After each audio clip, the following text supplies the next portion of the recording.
Hello everyone, and welcome to this week's Off-Road Update.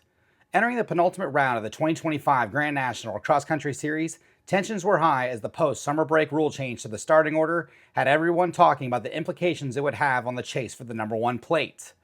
With only 2 rounds remaining in the series, any mistake now could prove costly. The 12th round of the GNCC season headed to the longest running event on the schedule, the John Penton GNCC.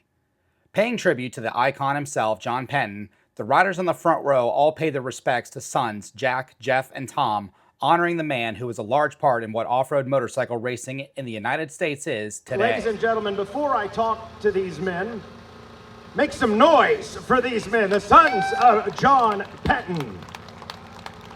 When the green flag went up to kick off the 3-hour afternoon race, the XC1 riders solely on the front row charged towards the first corner. Rounding the turn and crossing the whole shot line was FMF KTM's Ben Kelly. Following into the woods came Liam Draper, Mike Wachowski, Jordan Ashburn, and Evan Smith. 1 minute later in the XC2 class fired off the start line for their own battle. Entering and leaving the first corner first was series points leader Grant Davis aboard his Landers Racing KTM. Following Davis came Jack Walker, Cody Barnes, Jason Lipscomb, and Nick DeFeo. Halfway through the opening lap in the Penton section, it was Kelly in the number 1 spot with Ampro Yamaha's Draper following him in second. Ashburn ran in third aboard his Flat Rock Motor Club Gas ahead of Phoenix Honda's Wachowski, while Caleb Russell aboard his Ampro Yamaha rounded out the top 5. Josh Strang was next ahead of Grant Baylor, while Smith had been dropped back to 8th spot on the course. Ryder Lafferty held 9th over Thad Duvall, rounding out the top 10, as Stu Baylor was next ahead of Ricky Russell, while rounding out the XC1 order came Craig DeLong and returning defending series champion Johnny Gerard. Not long after, the XC2 class came into view. Davis led the way with Walker aboard his Liqui Moly Beta, running in the runner-up position, with Barnes holding on to third.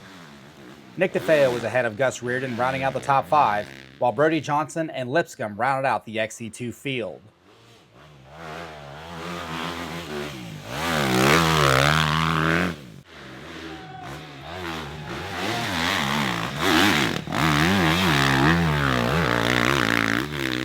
The 250A class was already heating up from behind with local hotshot JoJo Cunningham leading the way over Gavin Simon, with Lane Whitwer and Chase Landers keeping the front 2 at bay.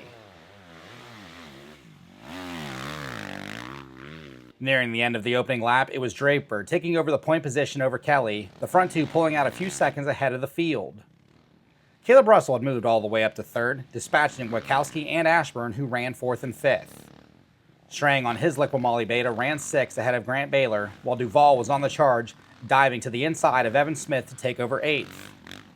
Lafferty would round out the top 10 ahead of Stu Baylor, with Gerard, Ricky Russell, and DeLong in tow.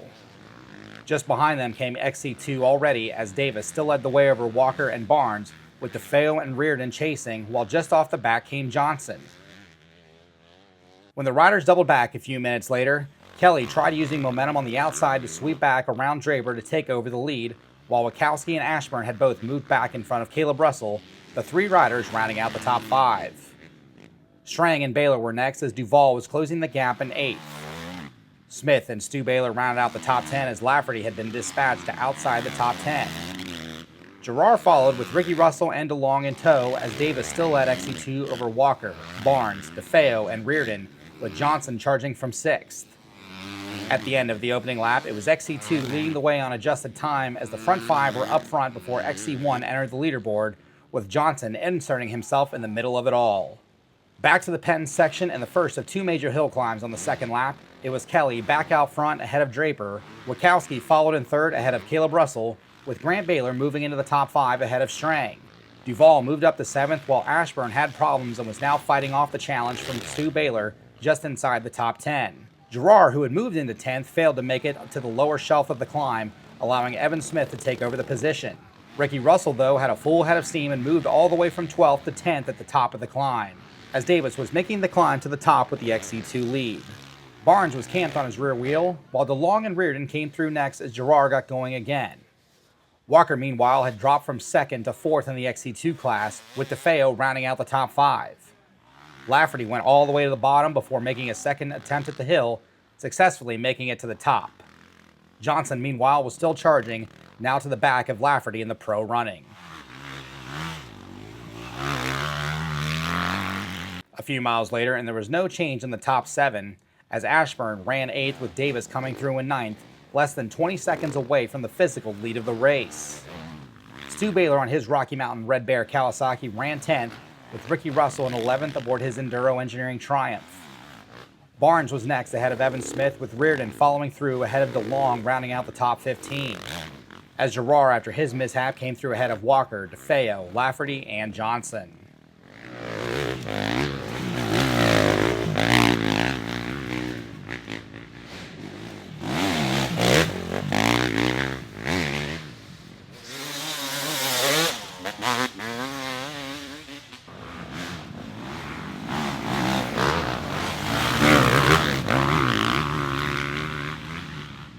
A few miles into lap 3, and it was Draper all alone in the number 1 spot, roughly 15 seconds advantage to the field behind him. Wachowski came through next just ahead of Caleb Russell, with Grant Baylor and Josh Strang rounding out the top 5. Kelly, who had been leading the way, dropped all the way to 6th, as Ashburn and Duvall ran 7th and 8th.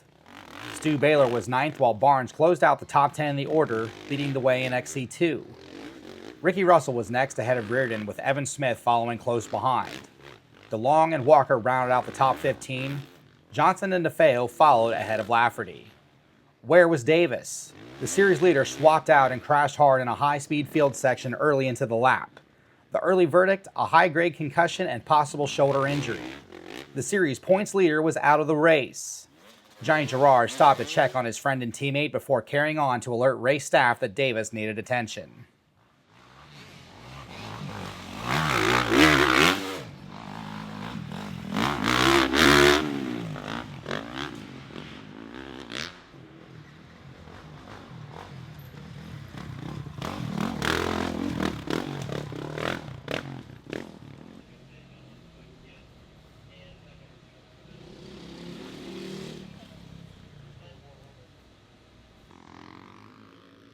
When the riders entered the pits just before the end of lap 3, it was the Ampro Yamaha duo of Draper and Russell leading the way only a handful of seconds apart, with Wachowski entering his Phoenix Honda pits in 3rd. Draper was out, while Wachowski had a faster pit stop than Russell, looking at virtual 2nd. Caleb Russell was having none of it, however, and shoved his way inside of Wachowski to retain the runner-up position. Strang still ran 4th ahead of Red Bear Kawasaki's Grant Baylor in 5th. Ashburn ran 6th, while Kelly entered the pits in 7th. Reardon, whose pit was after Kelly's, came through in 8th, while Stu Baylor, who had already pitted, came through in 9th. With Barnes running in 10th, his pit at the start of Pro Row. Kelly would drop to 9th in the order, while Duvall passed Reardon to round out the top 10, the Australian slotting until 11th after his pit stop, just ahead of Ricky Russell. Walker was next ahead of Smith, Johnson, and DeFeo. DeLong, meanwhile, who had been dealing with migraine issues in the days entering the weekend, was forced to pull off, ending his day early.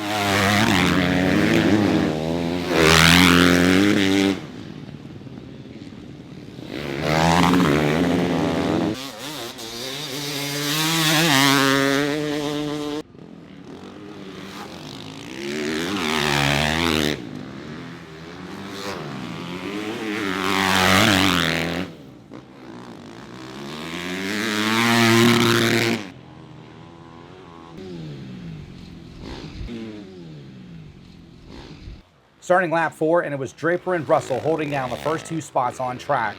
Wachowski still ran 3rd, with Strang still running in 4th. Grant Baylor rounded out the top 5 ahead of Ashburn, with Stu Baylor running in 7th ahead of XC2 leader Barnes. Kelly and Duvall rounding out the top 10 just ahead of Reardon. Ricky Russell was next as Walker, who was starting to deal with bike issues, followed, though still running 3rd in XC2. Johnson and DeFeo were still locked in a battle for 4th in the XC2 class.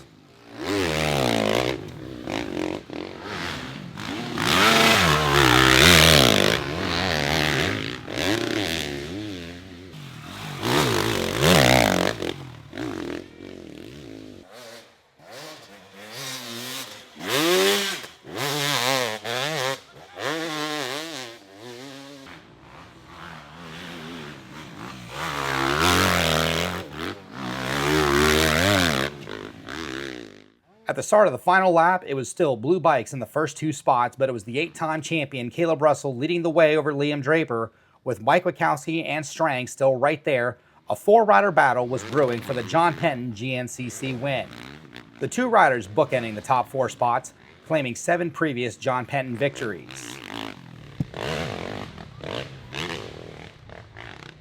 Grant Baylor rounded out the top 5 ahead of Kelly, while Barnes was in 7th, but led the race on adjusted time entering the white flag lap.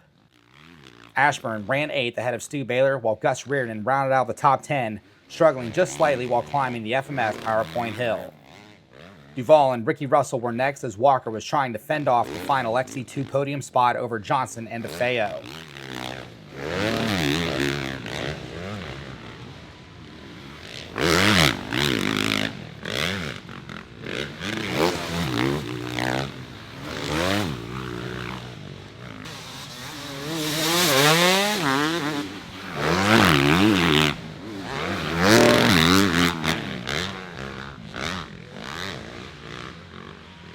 The battle for top amateur as well as the 250A class was still in a dogfight as well, as Cunningham still led the race over Whitman, Simon, and Landers, the front four never more than 7 seconds apart the entire afternoon.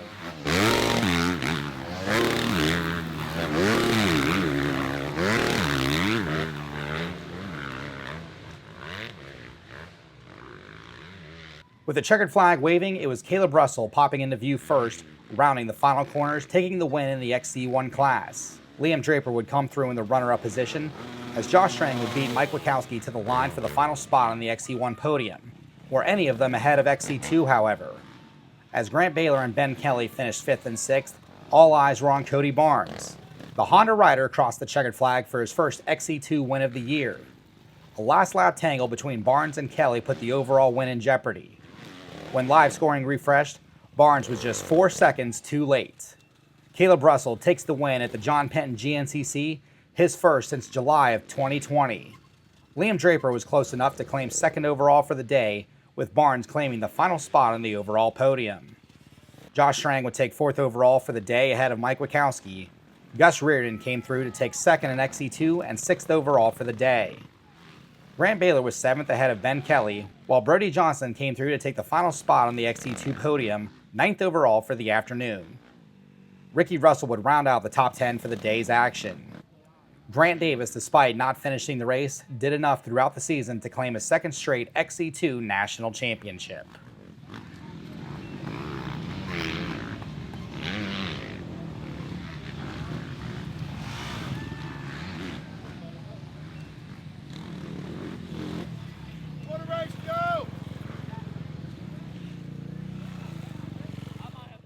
Man, there was a lot of late nights and a lot of frustration this year just with the way the season was going. But man, there's no doubt out of everybody on this line that anybody that's got a lot of heart, it's you, and you made it happen today. You finally got one. Yeah, it's been tough, man. Was hoping for a lot more, and it really worked for a lot more than what I've been, able to give so far. And just one thing after another, and struggling to find some comfort and find my flow, and feel like I can race instead of just ride around. And we chipped away, and really come up with something, and it feels really good. And I've just been putting in a lot of work, and the times I wanted to give up and just throw in the towel, but I just kept going. And I just got to thank the whole team for sticking with me and riding it out. Continuing to help me, man. It's just, it's been tough. It's been real tough, and happy to get this one. What was the difference today? Just finding the right setup, or was it just something different, like with the engine, or was it more of a suspension thing, or just chassis adjustments? What was the? Yeah, just suspension. I've been, I've raced quite a bit this year, some local series in this, but out of all the races I've done, I think I've only ridden the same set of suspension. I think this is my 3rd race in a row, these last 3. So it's when you're doing that, you're just throwing darts. So I got comfortable at the buckwheat. I got out of position there, and it was really, just didn't have the not in the right spot. And I rode really good at the last one, and it just got strung out with the dust. So I knew I was onto something. It just wasn't really coming together. And had a decent start, stayed in position all day, and I was able to just make it happen. I felt good, so I'm happy. With one round remaining in the 2025 GNCC season, the points battle has been thrown a massive curveball. With the DNF of series leader Grant Davis, only 7 points separate he and the 2021 national champion Ben Kelly. As of time of posting, the status of Davis is undetermined. The battle for third in the series standings will come down to the wire as well. Cody Barnes carries a 1-point lead over Gus Reardon in the points battle. Rounding out the top 5 is Liam Draper, still with a shot at third in the series as well. Stu Baylor holds on to 6th in the championship order, with Caleb Russell moving into 7th after his victory at John Penton. Jordan Ashburn, after a 12th place finish, runs 8th in the points standings, with Mike Wachowski in 9th ahead of Craig DeLong and Josh Strang, the 2 riders tied for 10th going into the final round of the season. Thank you for watching, everyone. The final round of the 2025 Grand National Cross Country Series takes place October 20th and 21st in Crawfordsville, Indiana for the Ironman GNCC. It's going to be an exciting finale to an incredible year. I'll see you guys there. Champagne showers here at the John Penton. And there it is, everybody. Caleb Russell back to popping bottles in the center of the winner's circle.